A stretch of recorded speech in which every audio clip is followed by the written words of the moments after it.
قرآن کریم کی جو آیت میں نے آپ کے سامنے ابھی تلاوت کی، اس آیت میں اللہ رب العالمین کا صاف اعلان ہے. اس آیت میں اللہ رب العالمین کا صاف اعلان ہے کہ اے وہ لوگ جو ایمان لے آئے، اگر تم میں سے کوئی دین اسلام سے پھر گیا تو یاد رکھو، اس آیت کا مفہوم یہ ہے کہ تم اللہ کا کوئی نقصان نہیں پہنچا سکتے، اللہ کو کوئی نقصان نہیں پہنچا سکتے. تمہارے اسلام کو ترک کر دینے سے اسلام اور مسلمانوں کو کوئی نقصان نہیں پہنچے گا. اگر تم اسلام سے دور ہو، دین سے دور ہو، تو اس کا نقصان صرف تمہارا ہے. اور اللہ رب العالمین تو اپنے دین کی خدمت کسی سے بھی لے سکتا ہے. فَسَوْفَ يَأْتِ اللَّهُ بِقَوْمٍ يُحِبُّهُمْ وَيُحِبُّونَ. اگر تم دین سے پھر جاؤ گے تو اللہ ایسی تعداد کو، نئے لوگوں کو کھڑا کر دے گا جو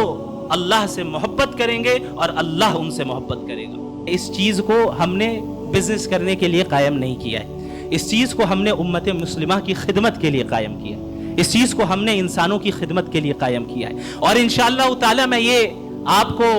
اطمینان دلاتا ہوں اور آپ سے یہ وعدہ کرتا ہوں کہ جب تک میں زندہ ہوں اور انشاءاللہ تعالی جب تک میں وحیان فاؤنڈیشن کا ذمہ دار ہوں، تب تک اس فاؤنڈیشن کا 1 روپیہ بھی کسی غلط اور ناجائز جگہ پہ خرچ نہیں ہوگا. جب دنیا اندھیریوں میں بھٹک رہی تھی تو اللہ تعالیٰ نے فیصلہ فرمایا محمد الرسول اللہ صلی اللہ علیہ وسلم کی بعثت کے ذریعے سے کہ یہ اندھیرا چھٹے، اندھیرے کی بدلیاں چھٹیں،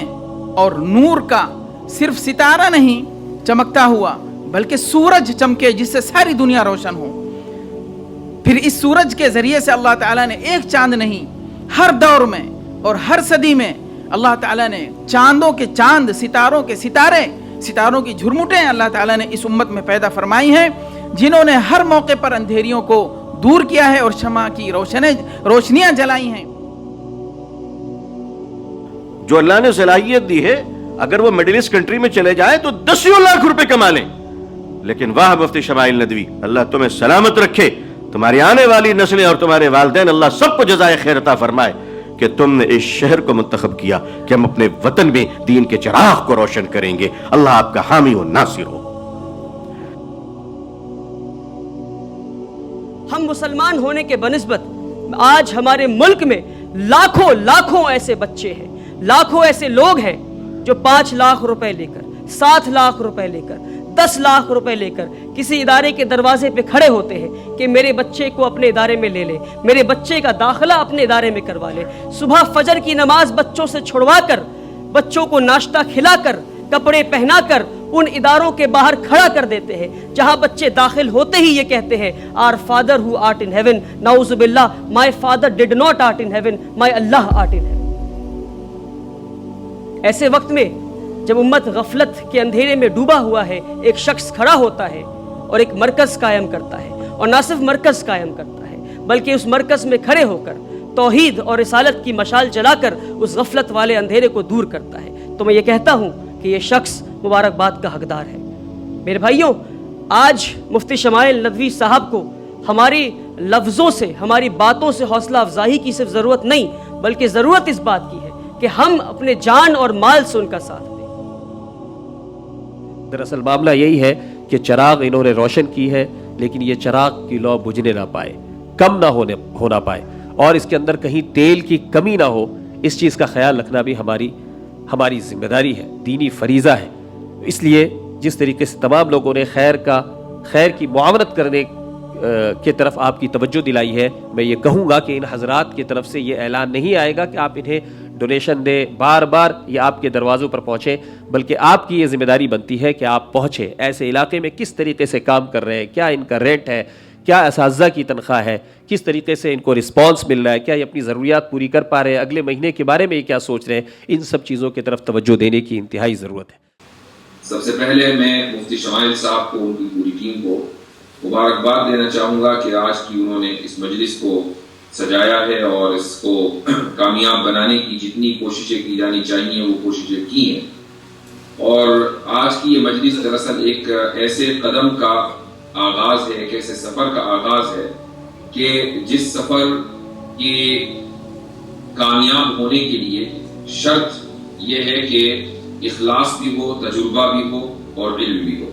اور مجھے امید ہے کہ اخلاص پورا کا پورا ہے،